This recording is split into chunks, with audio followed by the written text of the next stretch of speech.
സംസ്ഥാനത്ത് പ്രഖ്യാപിത വൈദ്യുതി നിയന്ത്രണം ഏർപ്പെടുത്താനൊരുങ്ങി KCB.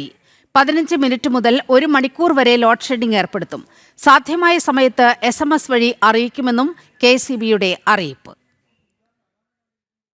വൈദ്യുതി ഉപഭോഗം 10 മടങ്ങ് വർദ്ധിച്ചതോടെയാണ് വൈദ്യുതി നിയന്ത്രണം ഏർപ്പെടുത്താൻ KCB തയ്യാറെടുക്കുന്നത്. 15 മിനിറ്റ് മുതൽ അരമണിക്കൂർ വരെയാകും നിയന്ത്രണം. പീക്ക് ലോഡ് മാനേജ്മെന്റ് എന്ന പേരിലാകും നിയന്ത്രണം ഏർപ്പെടുത്തുക.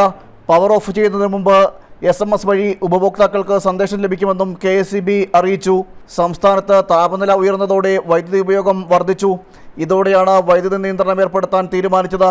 നേരത്തെ അപ്രഖ്യാപിത ലോഡ് ഷെഡിംഗ് ഏർപ്പെടുത്തിയത് വലിയ വിമർശനങ്ങൾക്ക് വഴിവെച്ചു. 15 മിനിറ്റ് മുതൽ 20 മിനിറ്റ് വരെയായിരുന്നു നിയന്ത്രണം.